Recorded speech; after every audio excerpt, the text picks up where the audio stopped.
Hello friends, പുതിയൊരു വീഡിയോയിലേക്ക് സ്വാഗതം. നിങ്ങൾ ഒരു ഫോണെല്ലാം പർച്ചേസ് ചെയ്യാൻ ഉദ്ദേശിക്കുന്നുവെങ്കിൽ നിങ്ങൾ ഏറ്റവും കൂടുതലായി ഇമ്പോർട്ടൻ്റായി ശ്രദ്ധിക്കേണ്ട ഒരു കാര്യമാണ് ഏത് സ്റ്റോറേജിലുള്ള ഫോണെല്ലാമാണ് പർച്ചേസ് ചെയ്യുന്നത് എന്ന്. ഫോൺ സ്റ്റോറേജ് എന്നത് വളരെ ഇമ്പോർട്ടൻ്റ് ആയ ഒരു കാര്യമാണ്. അതിനാൽ തന്നെ എങ്ങനെയാണ് നമുക്ക് ഫോണിന് വേണ്ട സ്റ്റോറേജ് എല്ലാം സെലക്ട് ചെയ്യുക, ഇതിനെക്കുറിച്ചെല്ലാമാണ് ഇന്നത്തെ വീഡിയോയിൽ പറയുന്നത്.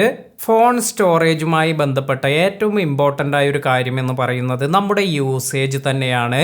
നമ്മൾ എത്തരത്തിലാണ് നമ്മുടെ ഫോണെല്ലാം യൂസ് ചെയ്യുന്നത്, നിങ്ങൾ ഒരുപാട് വീഡിയോസ് എല്ലാം എടുക്കുന്ന ആളാണോ, അല്ലെങ്കിൽ ഒരുപാട് ഫോട്ടോസ് എല്ലാം നിങ്ങൾ എടുക്കുന്നുണ്ടോ, ഇത്തരത്തിലെല്ലാം ആണെങ്കിൽ നിങ്ങൾക്ക് നല്ല സ്റ്റോറേജ് എല്ലാം ആവശ്യമായി വരും.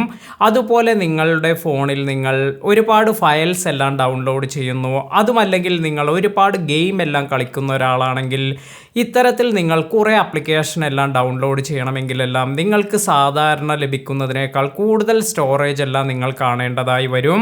ഇനി മറ്റൊരു ഫാക്ടർ എന്ന് പറയുന്നത് നമുക്ക് പലപ്പോഴും നമ്മുടെ ബഡ്ജറ്റിനെ അനുസരിച്ചെല്ലാമായിരിക്കും. ഇപ്പോൾ നിങ്ങൾക്ക് നല്ല സ്റ്റോറേജ് എല്ലാം താല്പര്യമുണ്ട്, എന്നാൽ ആ ഒരു ഫോൺ പർച്ചേസ് ചെയ്യുമ്പോൾ നിങ്ങളുടെ ബഡ്ജറ്റ് അത്രത്തോളം വരുന്നില്ല. അപ്പോൾ ഇത്തരത്തിലുള്ള കാര്യങ്ങളെല്ലാം വരുമ്പോൾ നമ്മുടെ ബഡ്ജറ്റ് കൂടി നമ്മൾ കൺസിഡർ ചെയ്യേണ്ടതായി വരും. ഇപ്പോൾ നിങ്ങൾ ഐഫോൺ എല്ലാം നോക്കുകയാണെങ്കിൽ നിങ്ങൾക്ക് തന്നെ മനസ്സിലാകും, സ്റ്റോറേജ് എല്ലാം നിങ്ങൾക്ക് വർദ്ധിപ്പിക്കണമെങ്കിൽ ഇതിലെല്ലാം തന്നെ ഒരു സ്റ്റോറേജിൽ നിന്ന് മറ്റൊരു സ്റ്റോറേജിലേക്ക് നല്ല എമൗണ്ട് വ്യത്യാസമെല്ലാം വരുന്നുണ്ട്.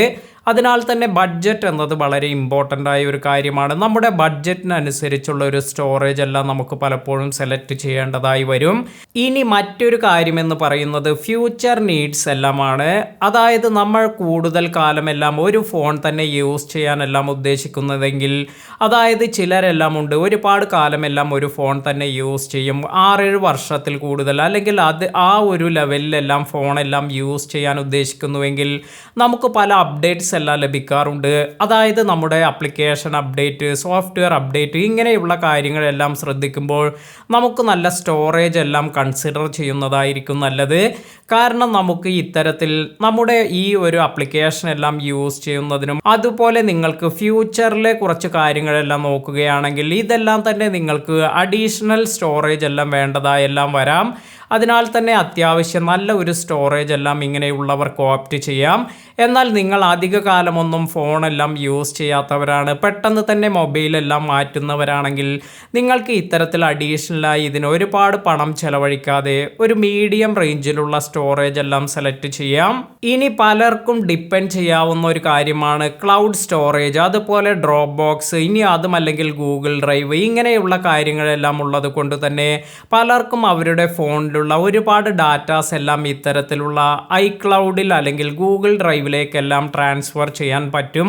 അപ്പോൾ ഇത്തരത്തിൽ കുറേ അധികം ഡാറ്റാസ് എല്ലാം അതിലേക്ക് ട്രാൻസ്ഫർ ചെയ്യുമ്പോൾ നമ്മുടെ ഫോണിൽ അതിനുള്ള കപ്പാസിറ്റി എല്ലാം നമുക്ക് ഫ്രീ ആക്കി വെക്കാനും അതിനനുസരിച്ച് നമുക്ക് സ്റ്റോറേജ് എല്ലാം മെയിൻറ്റെയിൻ ചെയ്യാനും സാധിക്കും.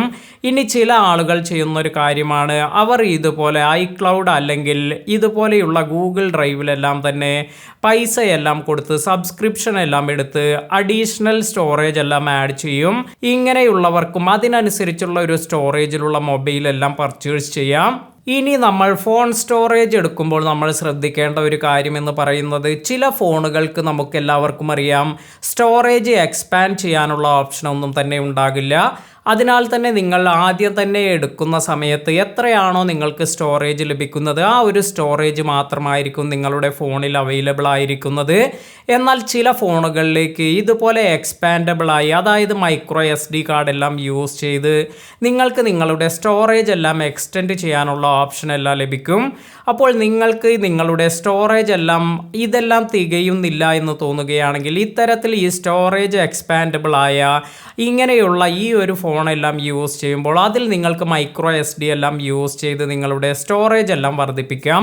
അപ്പോൾ നിങ്ങൾ ഈ ഫോണെല്ലാം എടുക്കുമ്പോൾ വളരെയധികം ശ്രദ്ധിക്കേണ്ട ഒരു കാര്യമാണ്, ഇതിൽ നിങ്ങൾക്ക് എക്സ്പാൻഡബിൾ മെമ്മറി യൂസ് ചെയ്യാൻ സാധിക്കുമോ, അല്ലെങ്കിൽ സ്റ്റോറേജ് എക്സ്പാൻഡ് ചെയ്യുന്ന ഒരു ഡിവൈസ് എല്ലാമാണോ നിങ്ങൾ പർച്ചേസ് ചെയ്യുന്നത് എന്ന്.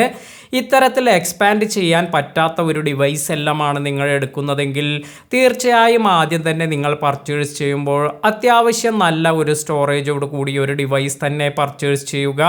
കാരണം നമുക്ക് പലവിധ ആവശ്യങ്ങൾക്ക് ഇപ്പോൾ നിങ്ങൾക്ക് ഓപ്പറേറ്റിംഗ് സിസ്റ്റം അല്ലെങ്കിൽ നിങ്ങളുടെ ആൻഡ്രോയിഡ് വേർഷൻ ഇതെല്ലാം തന്നെ ഇൻസ്റ്റാൾ ചെയ്യുന്നതിന് തന്നെ അത്യാവശ്യം ഡാറ്റ എല്ലാം പോകുന്നുണ്ട്. ഇപ്പോൾ നിങ്ങൾ 128ൻ്റെ ഒരു സ്റ്റോറേജോട് കൂടിയ ഒരു ഫോണെല്ലാമാണ് യൂസ് ചെയ്യുന്നത് എന്ന് കരുതുക, അല്ലെങ്കിൽ പർച്ചേസ് ചെയ്യാൻ ഉദ്ദേശിക്കുന്നത് എന്ന് കരുതുക. ഇതിൽ സിസ്റ്റം ആപ്ലിക്കേഷൻസിന് മാത്രമായി തന്നെ ഒരുപാട് ഡാറ്റ അല്ലെങ്കിൽ ഒരുപാട് സ്റ്റോറേജ് എല്ലാം തന്നെ ഷെയർ ആകുന്നുണ്ട്. അതിനുശേഷം നിങ്ങൾ ഒരുപാട് ഡൗൺലോഡ് ചെയ്യുന്നു അല്ലെങ്കിൽ ഒരുപാട് ആപ്ലിക്കേഷൻസ് യൂസ് ചെയ്യുന്നു, ക്യാമറ യൂസ് ചെയ്ത് ഒരുപാട് കാര്യങ്ങൾ ക്യാപ്ചർ ചെയ്യുന്നു, വീഡിയോസ് ഡൗൺലോഡ് ചെയ്യുന്നു.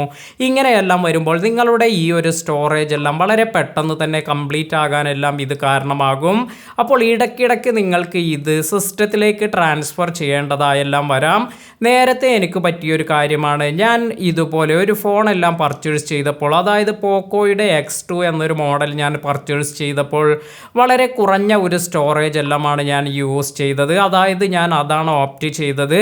എന്നാൽ എനിക്ക് ഇത് ഒരുപാട് വീഡിയോസ് അതുപോലെ ഫോട്ടോസ് എല്ലാം എടുക്കുന്നത് കൊണ്ട് തന്നെ ഇടയ്ക്കിടയ്ക്ക് ഇത് ഫോൺ സ്റ്റോറേജ് എല്ലാം ഫുള്ളാകുന്നത് കൊണ്ട് തന്നെ ഇടയ്ക്കിടയ്ക്ക് ഇത് കമ്പ്യൂട്ടറിലേക്ക് കണക്ട് ചെയ്ത് ഇത്തരത്തിലുള്ള ഡാറ്റാസ് എല്ലാം ട്രാൻസ്ഫർ ചെയ്യേണ്ടതായി വന്നിരുന്നു.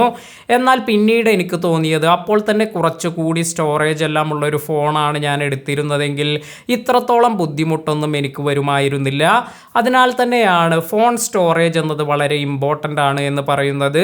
അതുപോലെ നിങ്ങളുടെ ഫോണിൽ നിങ്ങൾ സ്റ്റോറേജ് എല്ലാം ഫുള്ളാകുന്ന ഒരു സമയത്ത് നിങ്ങളുടെ ഫോണെല്ലാം തന്നെ ഹാങ് ആകാനും നിങ്ങൾക്ക് സ്മൂത്തായി നിങ്ങളുടെ ആപ്ലിക്കേഷൻസ് ഒന്നും വർക്ക് ചെയ്യാനും സാധിക്കില്ല.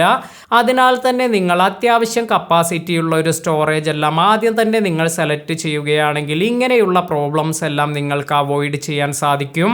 അപ്പോൾ നമ്മൾ കൺക്ലൂഡ് ചെയ്ത് പറയുകയാണെങ്കിൽ എന്താണ് നമ്മുടെ മിനിമം റിക്വയർമെൻറ്റ്, ആ മിനിമം റിക്വയർമെൻ്റ് എല്ലാം നോക്കി അതിനനുസരിച്ച് ഏകദേശം ഒരു സ്റ്റോറേജ് എല്ലാം നമ്മൾ മനസ്സിലാക്കുകയും ആ ഒരു മിനിമം റിക്വയർമെൻ്റ് എല്ലാം തന്നെ ഇതെല്ലാം തന്നെ ഇൻക്ലൂഡ് ചെയ്ത് അതിൽ കൂടുതലായി ഉള്ള ഒരു സ്റ്റോറേജ് എല്ലാം ആയിരിക്കണം നമ്മൾ സെലക്ട് ചെയ്യേണ്ടത്. അപ്പോൾ ഈ ഒരു കാര്യം നിങ്ങൾ വളരെയധികം ശ്രദ്ധിക്കുക. ഇന്നത്തെ വീഡിയോ നിങ്ങൾക്ക് എല്ലാവർക്കും ഉപകാരപ്പെട്ടു എന്ന് കരുതുന്നു. വീഡിയോ ഇഷ്ടമായെങ്കിൽ ലൈക്ക് ചെയ്യാനും ഷെയർ ചെയ്യാനും മറക്കാതിരിക്കുക. പുതിയ അറിവുകളുമായി മറ്റൊരു വീഡിയോയിൽ കാണാം. താങ്ക്